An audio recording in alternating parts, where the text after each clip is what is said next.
Hello. And it's live. Go ahead. Hello, everyone, and welcome to the ROONS MIZZ Arsenal chat. It's a very special Arsenal chat today because tomorrow we play the Wanks, the Manx, Manchester United.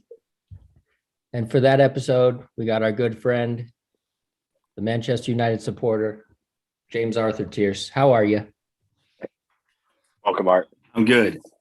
Thanks for having me. He's our friend despite being a Man U supporter. Always has been. Some people are born that way. It's okay. But it's been a tough tenureship for them recently as well. So strange because the way both of our teams have been, we've both seen the highs and the lows already. Like the lowest lows and the highest highs already. We're not halfway through the season yet. We're doing better, but yeah, we're only 14 games in. Like early days yet. Lots more challenges. Tomorrow's going to be a challenge, but where do you think Man U is at, and where do you think Arsenal is at? Art? I mean, I think we've just done a total opposite. You know, the first 3 games of the season, people are like, "Oh my," including myself, like Arsenal. Let's put it in the bag, man. It's done.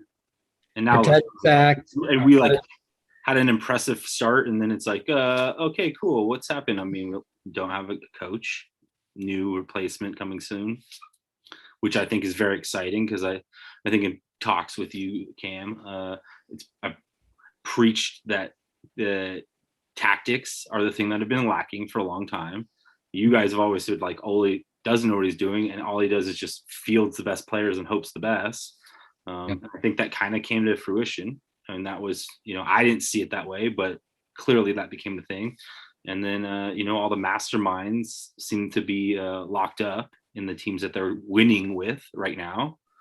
And I mean, I've grown up hating Liverpool, but I love them right now. I think they're playing exciting football, and I think Jurgen Klopp's the most exciting coach. I think he's the most exciting person in soccer, period. Yeah, or football. But with that, like, you know, the new signing, the tactician himself, the mastermind of gegenpressing is like, that's pretty cool. And I think in a lot of ways it's the start of a lot of excitement. I'm also a bit more I'm a bit real about it. It could go very poorly. Trying to insert a new tactical style of football that's literally the opposite of the way they're playing right now, which is not tracking players, not pressing when they don't have the ball, people not moving off the ball, walking all over. It's not like they're out of shape. It's just, I think, playing with this like lack of like drive. You know, there's a few players on the pitch that have it and the rest of them don't. And there's a lot of young kids who I think can be really shaped into the future of Manchester United playing with tactics like this and have the endurance and the legs to do it. But it's tough to do. I mean, again, not even midway through the season. And I think for me, I was hopeful that this year was the year, but now it's like, okay, so we're in a rebuild, and maybe we'll come to claim our next trophy a decade after our last. You looked like in the beginning of the season, I told Cameron this, like on one of our casts the one day, he shunned me for saying it actually, that I was actually, if we don't win the title this year, I was actually hoping that United would win the title. Only the reason I said that is because I'm a Ronaldo fan on his own. Yeah, fair. And I would have just wanted to see Ronaldo do that. I will say that looking at the season a little bit opened up more now, he might be an issue for you. And not a good issue. Like you got someone like him that brings a stature of professionalism that's been there. It's hard to leave him out. It's hard to include him and make it work. It like he didn't start last game, did he? At the end of I mean, yeah, that's a great point. No. It's like Ole was not playing him all the time, and everyone was like, "What are you doing, dude?" I know Carrick even said, like, I didn't think anything of it to leave it out, but that's bullshit. You can't leave him out and not think about that. So that's an issue. Yeah. I mean, I think that sounds like an excuse of a caretaker rather than a coach or a manager for that matter. I agree. And I think, you know, Ole, you know, as, you know, he's a Manchester United hero of some sort, but he also was never, he's not a big personality. Manchester United needs some type of authoritative figure to take control of the reins of these. You got a powerhouse of a team in there. You got some big personalities, and which apparently you're going to be Ragnick is. Apparently he is that guy, but I've never heard of him until last week. But and I did read godfather of these masterminds. I did read a funny story yesterday about him, that he didn't let some of the players in Germany drive their cars to the training ground, like their nice cars. Like they had to drive like a company car. So like Manchester United sponsored by Chevrolet. So like Ronaldo has like an $18 million fleet of cars. Like he's gonna have to be rolling up in a little and then like a Chevy Aveo or something. Yeah, he's gonna love that. He's really gonna go over well if he does some moves like that. I saw something that he was like thinking about doing that at United. It was on the mirror. I don't know how true it is, but it was on the mirror. I mean, I'd say this, like, I think the last coach that came in and instilled rules, not so much tactical rules, but just house rules, didn't make it the whole season. And Moyes was booted out. That was Moyes. And one of the biggest complaints, and also the biggest like cheers the day he got fired, was, "We can have our chips again, boys." And that was Rio Ferdinand saying, "We can have fish and chips served in the post-game meal because this cunt wouldn't let us have greasy food and was trying to instill us eating quinoa." Like, well, that's like, I mean, that's even recent on Arsenal too. Like, I thought that this was shocking. Like Emile Smith-Rowe right now is having an amazing season. He's stepped up a level since last season. And he said the main attribute to all of that is he's changed his diet over this season. He has a personal chef from Arsenal now at home, and he cut out fizzy drinks. He doesn't eat Nando's anymore. But like, my thought was, I thought that this was common knowledge for these guys at this point. Why are they fucking eating like fish and chips and having fizzy drinks? I mean, we used to do it, but like they're professional athletes. No, I mean, remember even in high school varsity, if you're like caught drinking a soda, people are like, "What the hell are you doing?" Like I know. We used to go to what's a pizza place by Green Valley that we used to go to all the time, Napoli's or whatever, right there. Like home of the 45-inch pie, man. Yeah, we used to get it through the front door. Take it we down, used to go there after practice. Yeah. Some people can do it no matter what. Like it seems like Wayne Rooney, like it seems like that dude didn't even have to train, or if he needed to train, he could train really hard, like it's just like, okay, what's the level? I'll just meet it there. Some players. I saw that dude. I saw Rooney chain smoking and drinking beers in excess one time, just in like off season. Like, and he looked like it was in perfect habit that he was doing. Like he didn't look like an amateur doing what he was doing. Yeah, he was like smoking. No, he was like. I seen Wayne Rooney smash a few bottles of wine while he was on rehab. Right. Yeah. But I mean, I think that speaks to two things. One, just like generationally, the difference in professional athletes nowadays and how they were. And I think, but secondly, like it's culture. Like I, what works for one doesn't work for all. And I do think like, the top professionals that start to really elevate themselves. I'm thinking like Novak, is like, he changes his diet. He lives his life to be the best. Like some kids need that change and that influence, and it'll make that difference. But I think that's like professionals who are senior players who've been like, I don't know, thriving their whole lives and show up every day.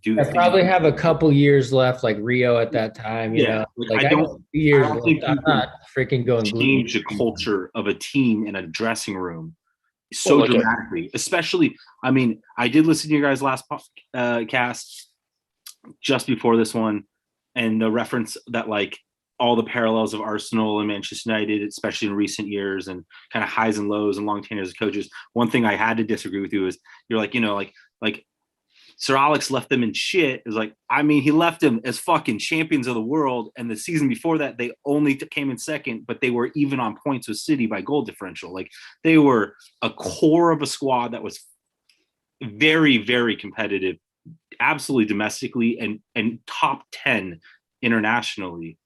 And I was like, I think he got the best out of that team. That was probably the worst United team at the end. It was the least flashiest, but the combination of what was working in the core but they were terrible after he left. So Yeah, like, well, what? That's what I'm saying. Like, only Ferguson they didn't bring anybody in except for fucking Sideshow Bob halfway through the season of 13. Well, I think that's with the correlation. Worst signing ever. The correlation that we're making, Art, is that like Wenger also did the same thing. I think the two of them on the way out were like, I'm going to maximize the end portion of this. Ferguson just happened to go out on a high, but that team was pretty bad. And you got to see how bad it was when another manager came in and took over because he couldn't get shit out of them. But what I'm saying is like David Moyes didn't change. He changed the culture, but the team was the identical team. Oh yeah, but you got someone like I think they were someone like Ferguson in there though. Like, I mean, just the general presence of the guy like gets things out of the players. Like, yeah, what I mean, man, like Wes Brown and who is that one dude with the short brown hair? Who played in the back? Yeah, what was his name? John something. I don't know. John Snow. Forgot him already. You know. Yeah, John O'Shea. Yeah, there we go. O'Shea. They got a lot out of fucking O'Shea for the fact that we couldn't remember his name right off the bat, but he was. Even Sylvester. I mean, like when Sylvester came to Arsenal, he was terrible. I mean, I felt like when Sylvester came to the Portland Timbers, he was terrible. Maybe he was just terrible. But I mean, like United got something. Well, I mean, people were afraid to be terrible with Ferguson. Yeah. Few coaches that can inspire that fear that people actually believe in. Like they were fucking scared to be terrible. So even John O'Shea and Sylvester would come up with something when they needed it. But since then, it seems like Man U's been trying to buy the flash player to replace that feeling. Whereas Arsenal just completely like gave up and just was like, we're not even going to try to do that anymore. We're only buying weird random players. And neither of them worked for either of us. It's true. I mean, I had a little bit of a flashback of the old days last week against Chelsea. And I don't mean it in a very positive way because I think Man U just got slaughtered and got lucky. I think the counterattack showed what these young kids and their speed can do, which is something that they've lacked, I think, offensively. And if they can get that to click, those kids their speed wins. I mean, it can often win. I shouldn't say it always wins, but our center backs that game were poor. I mean, they were our C squad at best. Who played? I mean, even Maguire in your A squad, I feel like makes a lot of mistakes. Bridge? Oh, for sure. I mean, he's the MVP for every team facing Manchester United right now. And I hate saying he's calamitous. He's 80 million pounds, and he's like Granit Xhaka. He is literally your Granit. Like he's our Granit. Although he's more expensive. I will say the one thing I like about him. I take Maguire over Xhaka though. He's willing to put his head into it, and he's willing, like the guy can take a punch.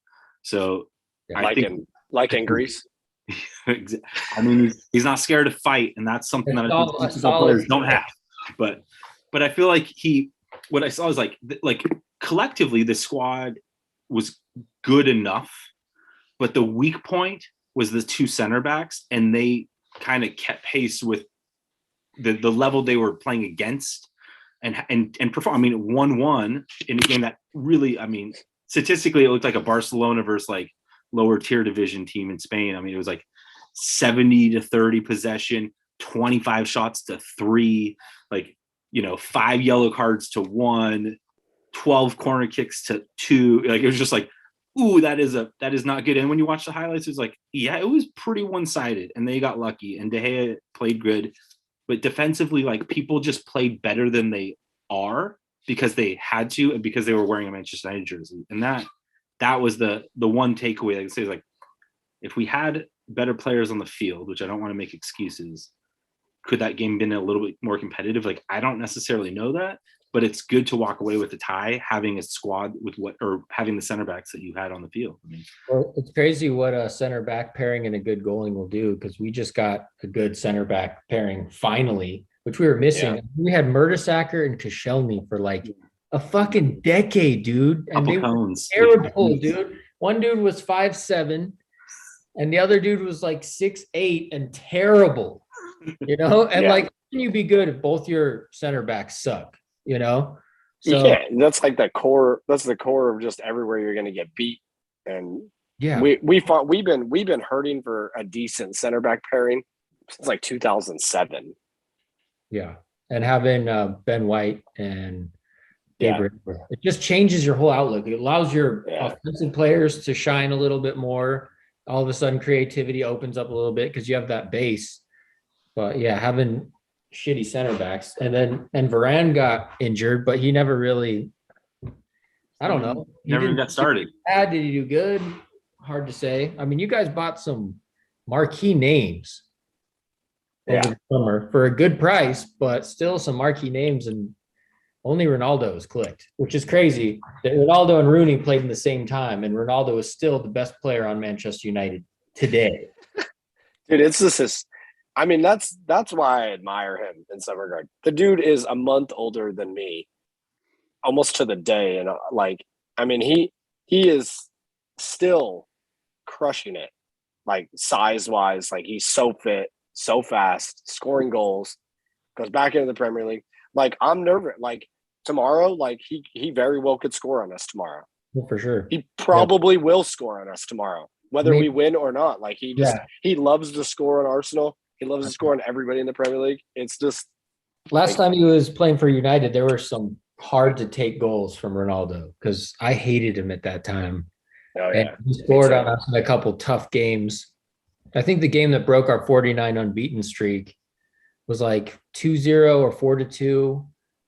It was a terrible PK that Rooney dived and got a PK, but then Ronaldo scored like 2 goals, and him and Henry were talking shit to each other earlier. So it was like that was bitter. That was a bitter pill to take.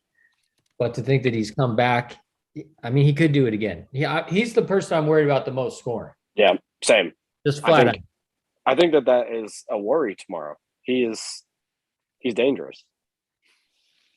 Yeah, and Man U is still dangerous, but you don't know. They could be dangerous, or they could, if they go out there flat, like Tottenham played us, or like they played Liverpool or Man City, like we'll win 3-0. We can, but it depends. We could also, it could be a tie. It could be anything, really, I'd say. Do you think Arsenal finishes above Manchester United at the end of the season this year? Yes, I do. Yeah, I think so. They might. I think we're a little more solid right now. Yeah, like our head-to-heads could be uneven, but I think we're just more consistent. Yeah. You guys have some ups and downs, but like, man, it's been a while, And we don't get too many of those. I think Cameron and I are very critical of Arsenal in general as well, like especially when we're on here. And until recent form, we both were very like, dude, this is not looking good. This is looking. Yeah, watch the podcast after the Man City game, and I was Arteta out for sure, because I was like, if this is how we're going to actually do it, then I cannot watch this anymore. Yeah, same. But we finally kind of switched it up, playing our best players, because we were doing shit like we were doing the equivalent of benching Ronaldo. Like we'd have players on the bench who were good, who did things when they played. They were sitting on the bench, and the players out there were the Freds and the McTominays and the fucking, Lindelofs and all these players that you're like, this dude's not the answer. Ferguson would have sold him yesterday. Would have sold him 2 years ago, because he would have been like, no. And I think with United, Art, you can give me your assessment of this. I think like when I watch them play now, though, it looks like nobody knows the plan. Like, or if there is a plan, they're not showing what it is. Like, it looks like, I know that Liverpool plays a very interesting style, and Klopp talks about it. It's chaotic at best. And I think that that's interesting. Like, I think he probably on the training ground is like, hey, find the space, make the space work, open up the gaps, and move the ball down the line as fast as possible. Yeah. How does that look? It's going to look different every. It's going to look shot. It is. There's going to be no sense. Sometimes it looks literally like just play it deep out of the back and send it to the space, and you just have your burners. Hopefully, they scored a goal against Arsenal in that game that we played them recently. That even I was just like, damn, that was so clean. Like Allison threw the ball out wide. Arnold headed it through the middle. The next player headed it down to Mane. Mane ran down, crossed it to Salah, and slotted. It was just everybody had one touch on the ball. Yeah, and it was gets you a goal from goalie from the goal. 4 touches at full speed. That is fucking crazy, dude. It's crazy. It's crazy, and they do it all the time. Like I watched the Everton game today. They smashed Everton. I mean, Salah and Jota scored 2 amazing goals. I'd say that when I watch United play right now, though, I just don't feel the cohesion. I feel like there's a little bit of what we were experiencing, I think, at Arsenal. I think we've only recently found form. I think that we were also looking the same until recently. So it's not something they can't change quickly. It's just I don't think with Ole there that they had a plan. They didn't have a big plan, and then implementing Ronaldo into that system, like, what do we do? Were they planning on getting Ronaldo, or did they do a swoop on City, which you forget, like, he was announced as going to City. Yeah. So, like, fuck, dude. Like, and then it was like headline news. Yeah, United. It was a done. Calls him up. Old players call him up. That's what he wants his legacy to be. I mean, I don't think people expected Ronaldo to have such an impact, but he's clearly had an impact everywhere he's played. He truly is one of the best of all time. Oh yeah, and he's clutch, but like, I do think he is a problem in the terms of how you build a team. Yeah. I will say in this whole, like, you know, like, did you guys ever hear the term gegenpressing? Like, I was like, like press it, like, I don't, you know, it's comparable like to these styles of play. Like, I don't know, I don't watch a lot of Borussia Dortmund, like, but like, if you mean like what I would call a hustle, maybe collective hustle, like, you lose the ball, you get it back. I mean, that doesn't seem like tactics. That seems like common sense. But I think to press all players in a way that cut off gaps and spaces, like, I think it can really work. Ronaldo is one of 3 players on the field at Manchester United that does that. Like, when he loses the ball, if he doesn't get a pass, he might do his pouty, you know, penguin dance, like, and slap the sides of his legs. But honestly, I feel like if he loses the ball, he's trying to get it back right away. Oh yeah, no, his work rate is great. And that's why, like, every game that I've watched, he likely will, I think, do well in this transition. Oh yeah, no, I actually agree. I don't think that he's a problem. I think that he can really help United for this year, next year, and maybe even one more year, depending on how his fitness stays. You never know. He's a freak of nature. I agree, but like, I think you need to work him into the team. You need to, like, and that's like this formation, like the formation that they've been playing clearly exposes way too much space in the kind of defensive third flanks when you're like pressing your outside backs up and you have 2 slow center backs with one slow and one moderate, at least, you know, medium speed defensive midfielders playing back. You're like playing a box players in the middle of the park, like, and then occasionally Fred's above the forwards. Well, I was just gonna say, you got to get Fred off the field. Like, Fred off the field every day of the week. He's your Xhaka as well. Like, he is garbage. I mean, he's active, so there's that, but he's so is Xhaka. His ability is not that great. His tackling ability is not that great. His fouling ability is incredible. And he constantly like Xhaka. He constantly loses the ball in the defensive third. Oh my god, I feel like I am describing your best player. I mean, the thing is too, like, about Liverpool and Man City, if you watch them too, like, they swarm you on defense, but then when they have the ball, they play clinical, clean, sharp passes. They'll play the dude with a guy on his back because they can play, and because they know the guy's like not gonna be like, oh shit, oh, I gotta trap it, oh fuck. You know, they'll just be like, okay. You give me an inch of space, I'll trap it and already play it. So that's something that Arsenal, it's been really frustrating. And I think Man U's the same way. Is like, you can have, you know, your style and your tactics and your formation and stuff, but when you get the ball, you have to be lightning quick and your touch has to be perfect and you can't hesitate. Yeah. And these two teams, even Arsenal's working, it's like trying to find their belief, you know. But Yeah. sometimes, and in Man U, it's more like they're kind of like lax. They're kind of just like, wait, what? Huh? Well, I mean, yeah, you have like, I mean, again, what I'm saying, like Ronaldo, like might be one of three players who, when they lose the ball, tries to win it back. A lot of the other players, when they lose the ball, Pogba. they just stop. I mean, when we have the ball offensively, they are walking. It's like, are you gonna? When do you run? The only time you run is when you are in that final offensive third trying to get in the box, or when you have the ball. Like, and sometimes when they have the ball, and I'm kind of particularly speaking about like Anthony Martial, but there are a number of other players that I think play this way with it's too lax. There's too much space, and that's why they keep getting exposed. And I think that's why, like the problem that they see about Ronaldo, like, or it's like tactically he's not fast enough to play as the lone forward, and he keeps getting played there. And then we played 2 games and we used the same tactics back to back, and it worked one day and it didn't work. It was when they finally played Cavani and Ronaldo up top together, and we looked brilliant, and they loved playing with each other, and they're help them where they he almost can play as like that false 9 or like behind that person. That's almost where I would want him on the field, because he can hit it from far. His passing ability is so good. Like, I feel like when he gets isolated up top alone, that's an ineffective spot for him a lot of times. It's just like a bomb thing, honestly. The 4-2-3. Yeah.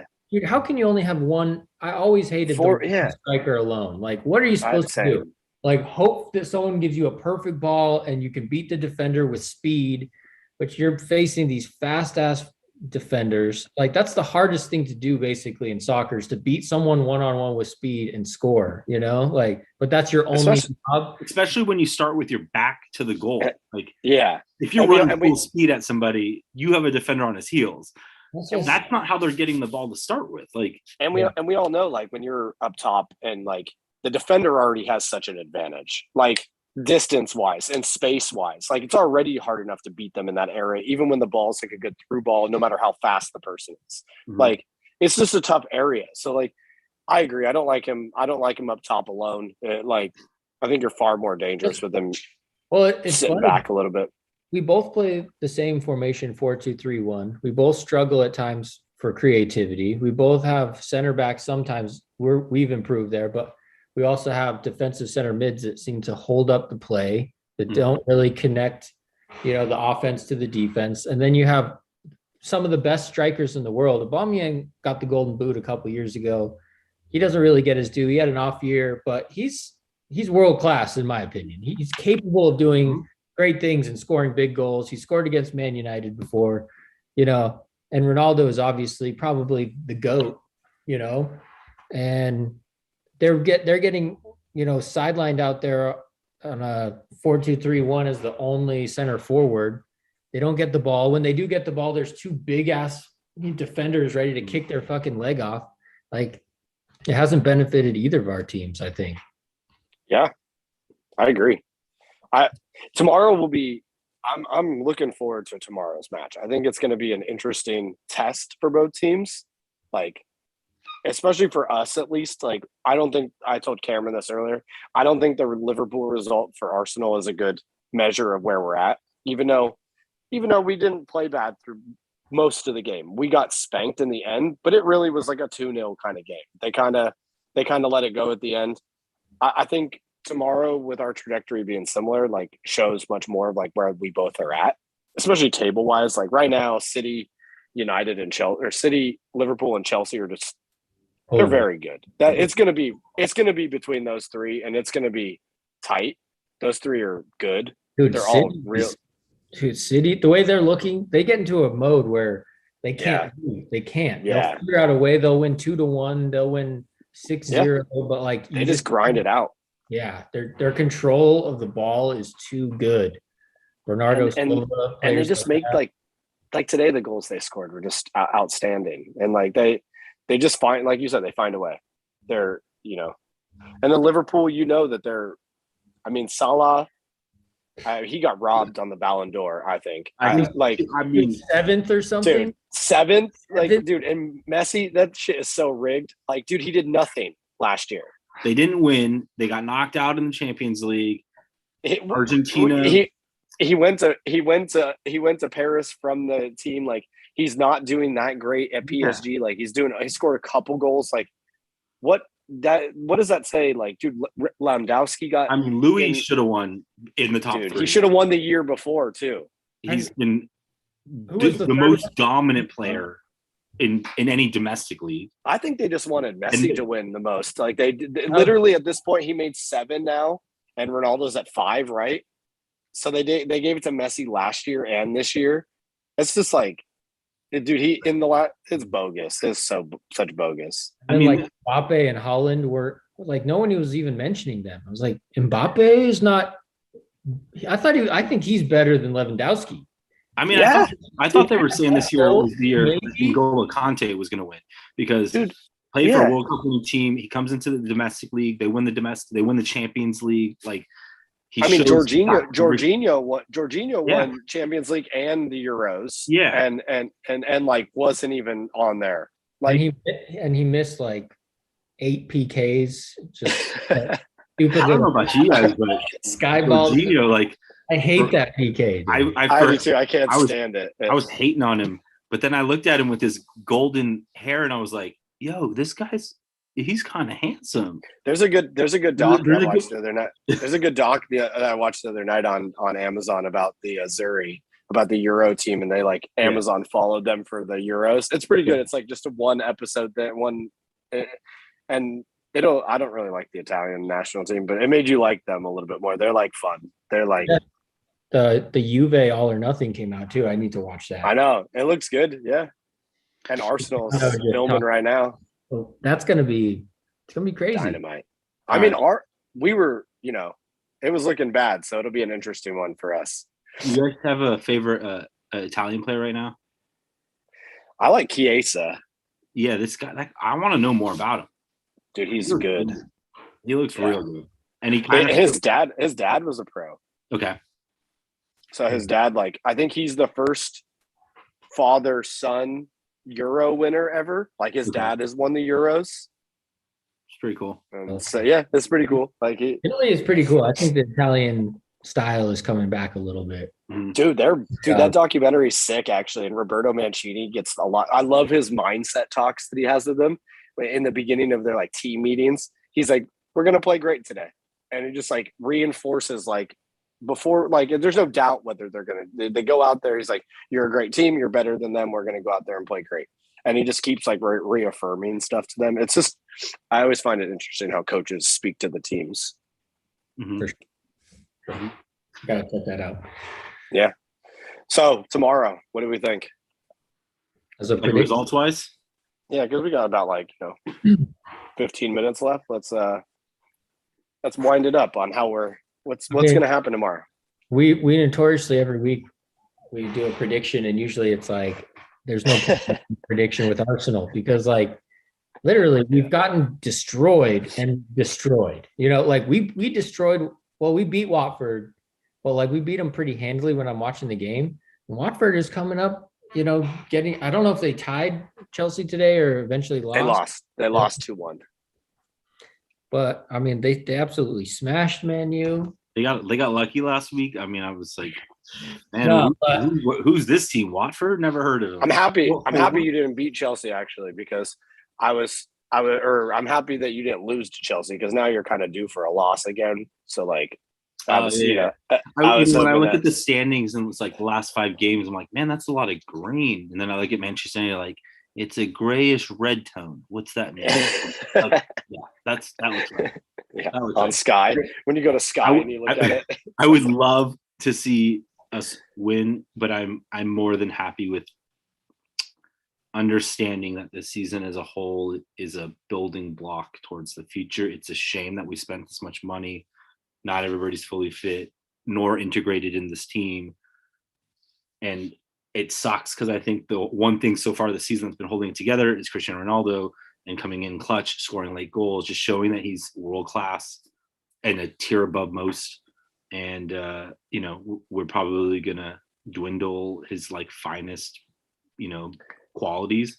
But I'm fingers crossed that it's not a 5-0 blowout, because there have been times when Man U's playing stable or kind of okay, and Arsenal just comes in with this like tiki-taka soccer and suddenly lights them up and exposes all their weaknesses. But on that, there could be this thing of like, when you have a change in the system, sometimes you get a little momentum. Like a 1-1 tie is a great result for Man U in their current state, and a win in Champions League, like Carrick's, 1-1 with 0 losses. That could be a path forward. Is Maguire out tomorrow? No, he's playing. There are some players that are out though that are. Who's out? Because I think Saka's out for us. Shaw is still on the fence.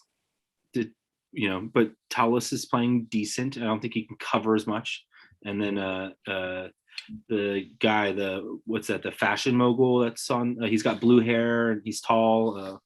Pogba, he's not playing. I don't know when he's playing or when he's not playing. That's maybe like a good thing for you. Sometimes I think it hurts the bad thing is the league MVP for every team in the Premier League except for their own is Harry Maguire, and he's probably going to play tomorrow.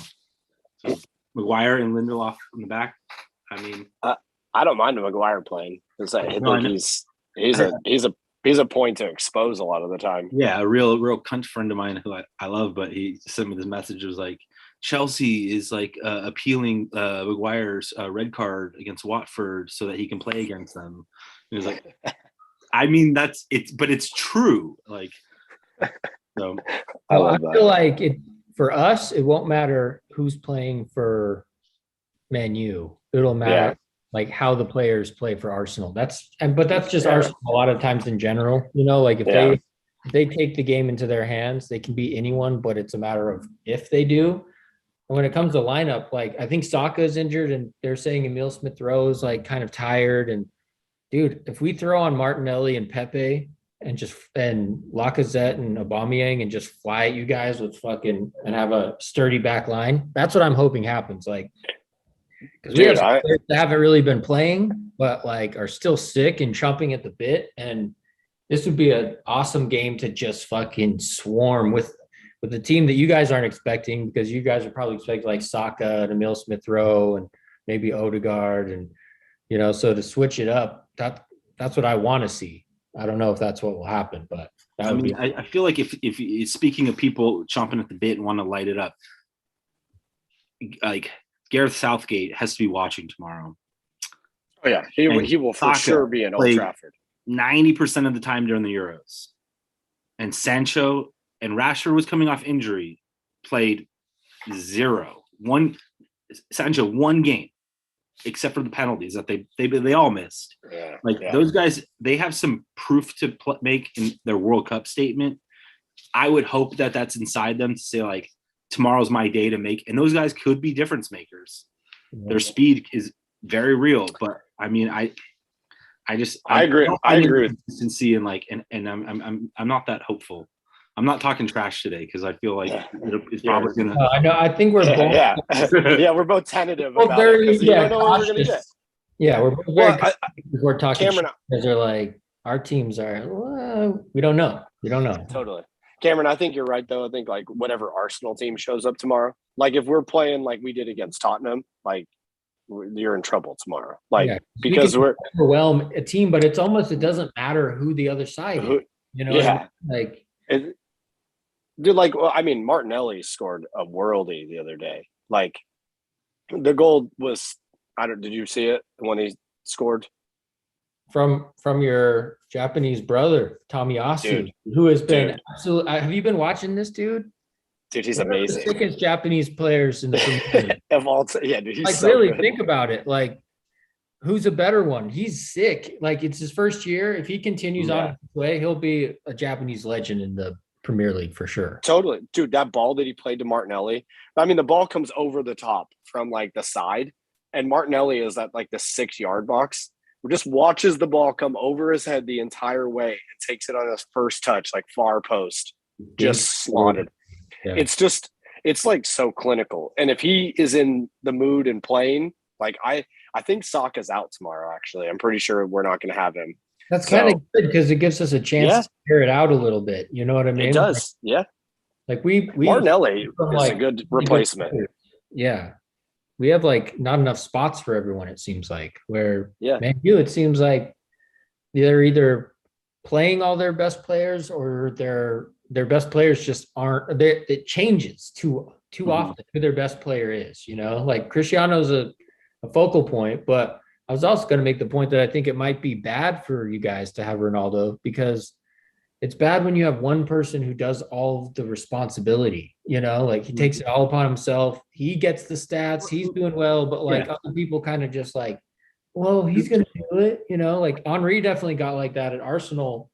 When he left, I was kind of like, I was sad, but like people are starting to just be like, he's so great, you know, and you're like, no, dude, you got to be great. You know, I mean, it's dangerous when you're like one player away from falling 10 spots in the league. And you're like, if this person, I mean, when Harry Kane's not balling out, look what, I mean, Sonny is amazing.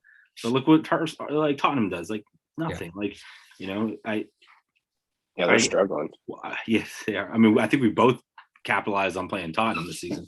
What do you guys think? They'll get better with Conte now, but like they're, you know, it's gonna take them time, and they're gonna have to hold on to Kane, which is gonna be tough for them. Like he wants to. I can't imagine that. Dude, what a summer dick move. If you were him, I'd be so mad if I were him. If you were Harry Kane, kind of like just so mad. Just like let me go, man. Like I'm like it's all fair. Like he put in his time there. Like he's tried to win stuff there. They can't do it. Now he's consistently been top 3 goal scorers for 5 or 6 seasons now. Like if he didn't win the Golden Boot, he's like honestly a goal or 2 away. Like he almost made a mistake signing a contract extension last time because it really wrapped him in. He did that as a gesture to be like, yeah, you guys should cash in on me. Well, I know they had a verbal. It's like I'll help you out for 1 more year, and I'll also get you paid 120 mil that you wouldn't have to walk away. Like I don't understand what the advantage is of letting Mbappe or Harry Kane walk on a free. Like I just what or fucking Messi, you know? Like and Mbappe is going on a free. Yeah. And like next month he can sign for whoever he wants. I say Arsenal should try to get him and give him £500,000 a week. I feel like he's being kind of coy about it. I feel like he's going to go. Dude, I heard Liverpool. I keep hearing that he wants to play if he goes to Liverpool, we're in trouble. The league is in trouble. They're going to be. The world is in trouble. I mean, wherever he goes, the world is in trouble. If he goes to Real Madrid, we all can feel pretty good about it. They're like, that's the cop out. That's the cop out move. They're going to get Real Madrid and Holland though. I mean, if they get those two, both of those players, you know, that they want to go to Real Madrid. Look what PSG did a week ago. Like it was like, how can they Mbappe, Neymar, and Messi? And it looked like Mbappe, Neymar, and Messi, none of them play defense. And they just were getting thrashed on. And then they'd get a few chances. And then Mbappe was like, you know, not finishing, not being clinical. Like, and it was like, if you don't score, the whole team, I mean, PSG stacked. And they were just getting it taken to them. And I felt like, and I thought they were going to win. And I was like, I hope they beat Man City, but they didn't, you know, like, and in the end, it was like the way they lost, it was just like a team that was trying more and always somebody making that extra run to be like, I'm not going to rip it from the 18. I'm going to just slot a free ball to this guy. And then you think he's going to shoot it. And somebody was just making the backdoor run. And it's like throwing alley-oops up instead of like trying to shoot the threes for the win every time. Like, yeah. It's, I mean, that I could see Haaland and Mbappe going to Real. I could see that happening. But I think the better decision for both of them is to end up in the Premier League. I think for career-wise, team though, really, like if Haaland goes to Manchester United, I think City, Chelsea, he's not going to Man U. Like Man U is not. He's not going to go to a team that he's questionably qualifying for Champions League. Why would he will stay in Champions League. He will go to Chelsea or he will go to City. I mean, Bayern Munich or top Real 4 is Madrid. not that far away. That's so far away for You're not in top. someone. You're not in top 4. Oh, we're 10th right now. but So we're 1 point from being in 7th. a good point though. The table. This is how dangerous it is. It's You so guys are tight. 10th on 18 points. We're 5th on 23. If we win, we go top 4 because we go to will third. draw West Ham, and you guys will be 8 points behind us. But if you win, you're 2 points away. We stay 5th. But like, I mean, that's a huge gap. If you look at the table, there's no chance in hell. It looks like it now, but these squads aren't deep enough to sustain 38 games. There's no way. There's no way that Wolves, Brighton, and West Ham are going to finish, honestly, above either of our teams. And Tottenham, the way they're playing, is very questionable. I do think that 3 teams are pretty locked up. So it's probably going to be between. Leicester's been very up and down. Yeah, I mean, I don't like they beat Man U and they put up some good results, but they've also. And I think Villa will climb a little bit too. They'll get better. Villa will be tougher. Yeah, probably. Yeah. And Everton as well. I would say they'll probably get up there a little bit. Everton's terrible. Everton is terrible this season. I know, it's weird though. You think they'd be a little bit better with the team that they have. Yeah, they're terrible, dude. We play them soon. Tomorrow is actually a huge game for United because, like Cameron just said, if we win tomorrow, you move down the table. If we and that gap gets wide, that gap gets a lot wider. We'll be in the bottom tier. Yep, and not just that, the point gap is going to get harder to come up with. Like last year, we chased points all season. I mean, it took us forever to get to 40 points, the safety zone. Mm-hmm. I mean, it felt like it was like when we were 15th and 16th for long enough to where it was just an improvement to be not there, which was how bad the season was. It was an absolute disaster. It was really bad. Were you guys finished second last year? Yeah. Mm-hmm. Insane. Yeah, that's crazy. Almost fucking won the league. No, I mean, it was pretty big gap. Pretty big gap, yeah. 34 points or something like that. Well, I mean, Chelsea's not losing. I don't see men. I mean, I think the difference, it comes down to this, is like teams with a bench. We're rolling into December. It gets crazy. It's hard to manage if you don't have A-class, at least B-plus quality players coming on to give players rests, or because people are just falling because of injured. Like I genuinely think, I mean, Manchester United, as poor as they're playing and they can't find consistency with all these things, I mean, they're overstacked in many positions that can easily transition, and they have a lot of young players with speed. I mean, I think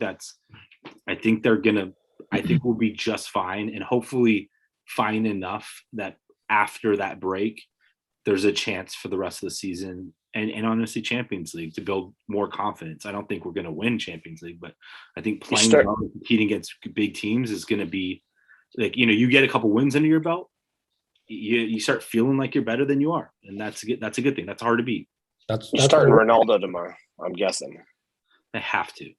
You got it. You got to start Ronaldo. I mean, like, who else would get the nod above him? Martial.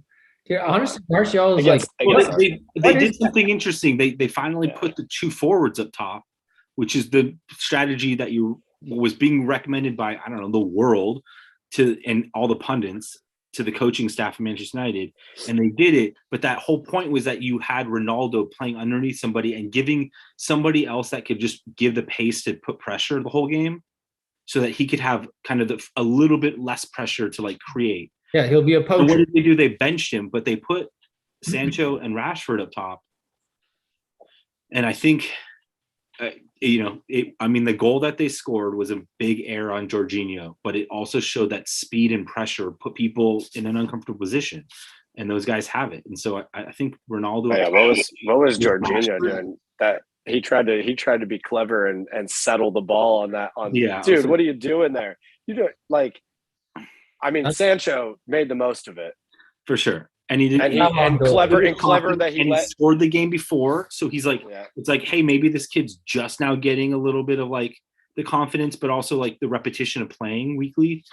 You know, it's like Greenwood could be on, could be off. I mean, I honestly am over Anthony Martial. I think he doesn't work hard enough. He's been given opportunities and he fucking loves walking. Like that guy loves walking, and he's not that fast. Like he's not quick. He's fast, but he's got to build it up, and he's strong. But he's just getting a walk in out there, Art. He's like, fuck, man, go be like Gareth Bale and play golf. I mean, like, that's not wrong green.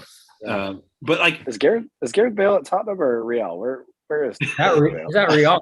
He has a hamstring and is out for like, the dude played like 50 games out of a possible of like 350. That's unbelievable, and he's made so much money. He's yanking 600K a week. It's crazy though. It's sad because the dude scored a bicycle kick in the final of the Champions League, and they won. He has four Champions Leagues. He was a baller. He just basically was like, why should I have to do anything? You know, I've already done it all. Like everyone should be. I heard he doesn't really even like soccer that much though. He said he really does love only golf. I've heard that he's like much more into golf. Like there's some people like that. You know, not everybody like that becomes a professional soccer player or football player is gonna love it. Like I mean, we all love the game. We love the game. Right. Like we're not pros, and if we could have been pro, we would have loved the opportunity. You know, some people do it as a job. Like I know that Ben White at Arsenal, one recent thing that I've seen about him that I wasn't a huge fan of is he's like in an interview with Sky recently was like, I don't watch football when I'm at home. He's like, when I go home, it's my job. He's like, I don't think about football. I don't watch it on TV. It's very rare that I'd watch another team play unless we're talking about it at work. Mm-hmm. So like, some people are like that. Like that's his job. To be like Bruno. Like, I feel like Bruno. He goes home and he's like wearing his jersey, still driving home, and he's like, "I'm gonna sleep in my jersey tonight." And I'm gonna. That's like Emil Smith Rowe too. Yeah. Like that's one thing I really like about ESR is like he's said like I'm a football fanatic. I love to watch the game. Any game that's on, I'm trying to watch it. That's the kind of players that I want in general. Is that his nickname, or did you guys dub him that? Because I think people are calling him ESR. Yeah, okay. I like that. Emil Smith Rowe. Yeah, it's just Emil Smith Rowe is too long, you know, and he's going to be an England hero at some point. Like, dude, he's up and coming. We need to do our best as Arsenal to hold on to him, and him and Saka. I think him and Saka, are key to us in our success in the future. Are they both from the academy? Yeah. Yes. Like 8th grade. They've been playing together since they were like in 7th grade. Yeah. Yeah. They're like best friends. They hang out all the time. And we have a lot of that. I'm sure you guys have some of that coming through too. Like the academy for us is a good program, and it's starting to finally pay off a little bit. And you know, cities had it work. They did theirs much faster. I mean, Foden is a perfect byproduct of that. So if we base it off of wealth, how soon till Newcastle's on top? 10 years. Well, it's like you said, Art. It's like even getting a new coach. Okay, you get a coach who's a mastermind. He wants to play he has his whole way he wants to do everything. Like Guardiola. It took Guardiola a whole season, and then he literally bought like a whole new defense. Mm-hmm. He just got replaced every single fucking defender. You know what I mean? And that was after a whole year. So like, even if you get Rangnick, which it's not even like meant to stay long-term necessarily, which I think is weird, but even if he does a good job and they say, okay, like stay, you're the main guy. Like it's going to take a year of changing the whole team again, you know, getting everyone to do like all the players who aren't down with his mentality have to leave. He has to bring in his own thing, convince them. It takes time, you know, and Newcastle has to even find a coach to do that. They're like Newcastle needs 10 years. Newcastle needs to not get relegated first. I mean, that would be a compelling story. It's like, oh, they get relegated, they keep a couple other players, they come back next season, they buy some more, and suddenly they're like, oh, I mean, I can already see it for them. They can't get a game. I mean, can you imagine them? They're not scoring any goals. They're pretty good too. Like they're one of those teams that like, Joe Willock last year on loan from Arsenal scored 8 goals in 8 games, and like they're capable of doing that. But we didn't beat them that easily the other day. It was not like a walkover. Like we had 2 good goals and we controlled the game heavily. I never felt threatened, but it wasn't like we went out and smashed them. They, it took City. Yeah. I mean, it took City a bit. Do you remember when it goes in stages? I even think PSG is doing similar to what City is done already. There's always like this there's a first crop that goes through, right? Like Newcastle has to do some work in January next month to get a few recruitments in that are going to help. They got to convince some guys to go there. I don't know who it's going to be, but they got to convince superstars. It's going to start with the washed up superstars. Yeah, it will, because that's what they did at City. They started with Robinho and that group, and that group was one group that led to the next group that got them good enough to like be in competition. Yeah, and then it starts to change. Yeah. So they got like, if they can stay up this season, they got like 3 to 4 years, I think, before we actually have to have some concern about them. But who knows how aggressive they'll be, how much FFF will be, or FFP will be still taken into consideration. It seems like the financial fair play is like kind of gone out the window. Like, I mean, Manchester City, they tried to do it and they literally were like, sorry, you were good. You can't hold back money. It's a professional, makes it professional is money. Try to limit the money, it ain't gonna work. Yeah. So prediction? I'm gonna say 3-1 Arsenal. Just to throw out optimistic, come out there, just whoop their ass. I think what's gonna happen is Aubameyang is gonna do an overhead bicycle kick upper 90. Do you think has Aubameyang and Lacazette, I know you guys are talking about this, have they been playing together? Once they started, that for me is what restarted this resurgence. They're both starting up top. Locke's playing in that back nine. Yeah. Okay. Yeah. So hopefully we bring out a squad like that just inspires confidence. You know what I mean? Not like a defensive, like. I'm gonna second yours, Cameron, but I'm gonna say 3-0 because I don't think that they're gonna score on us tomorrow. Even though I think Ronaldo would do it if we do get one against us, but I think that we've been playing really well. So we're going to shut them down. I'm going to be very happy tomorrow with a 1-0 victory. Oh, God. I was going to say loss, but I can't do that. Can't do that. Are you watching live? Can you watch live tomorrow? I can't, but yeah. What time is it? 12:15. 12:15. Lunchtime.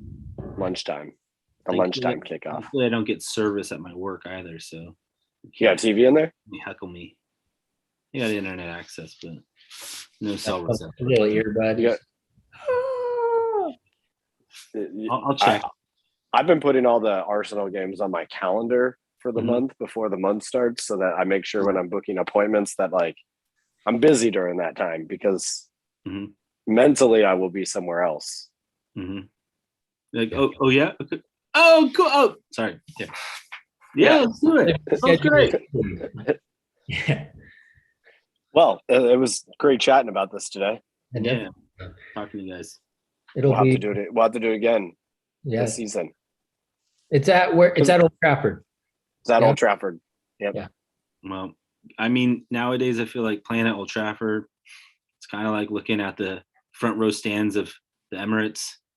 It's like a home away. Is that an actual fan? That's a tourist. Okay. It's true. I mean, I think we both have big fan bases that are international. So this is and Hidde's going to go see him play City. I heard that. That's pretty exciting. Man. As long as we can go with this new variant, it's looking annoying. I mean, the UK implemented some weird. You got to get tested like your second day once you land. after you land, and then you have to self-isolate until you're negative. So hopefully it's fast. Yeah. But if you test positive, that sucks. Yeah. And I mean, hopefully I I think that test there's a lot of hopefully I conversation test about negative. like shutting down flights is not the best method because it's probably already existing. So you probably should be able to at least travel there. I hope so. And well, I already have it right now. So within the next 3 weeks, I should not have it. So unluckily. So Hopefully. You lose your sense of smell yet? yeah, it's gone completely. And Terrible. taste. I don't know how I, was double vaccinated as well. So I was supposed to get my booster next week, and that's, Well, guys, I'm gonna just pour myself a little toast to you guys. I intentionally picked something I forgot that you had a drink sweet, last time. a little bit sweet, a little Tokai action. Ooh. Okay, Tokai is a little Hungarian dessert wine because Okay. I didn't know how bitter it was gonna be when you were talking to me because things are a little icy these days. That's why I wore a parka. But cheers to you guys. Thanks for having me. Cheers. Love Cheers, you. Ardo. Yeah, love you too. Cheers. Next time I'll bring a drink. I forgot that you had one last time. Good idea. We'll just start it off from the get-go. We should do another one, second fixture of this season. That'd be awesome. That'd be Yeah. awesome. I'm trying to go to United Art too when I'm over there. I heard you say it too. I think that's great. Yeah, because they play Wolves on January 3rd, and we're going to be in Liverpool. It's like a 30-minute train ride. So if I can get United tickets, I'm going to. Trying to go to Chelsea Brighton too, and then whatever FA Cup match we can get a hold of the weekend after. If we can go, it's going to be really fun. Touring England, going to soccer games would be so much fun, dude. It's been like something I've been wanting to do for a long time. So it's Okay. the Arsenal City tickets. We got good ones. So it'll be a bummer if we have to bail on that because I really, really tried to get those. It's tough actually. They're annoying to get tickets to. It's not like going on Ticketmaster. Yeah. What are you? Who are you traveling with? Rachel's going with me. Cool. So it's just her and I. Ozzy had a baby. Cool. So he wanted us to come visit while the baby was like young. I don't know if that's a good idea or not, but we'll see. Nice. I mean, That would be cool. Yeah. it's good. Congrats. It's doing all right over there. So All right, fellas. all right, boys. The shit texting will commence Tomorrow. at lunchtime. You're gonna be at work just getting blown up. It'll be good. When I leave the building, I'll just suddenly flood out, and then I'll know. I'll just We'll try to keep it as some surprise. Like figure out if it's you crying or me crying or just kind of one of these. Like, so. Anyways, thanks for having me. Boys, All right, thanks for joining. for sure.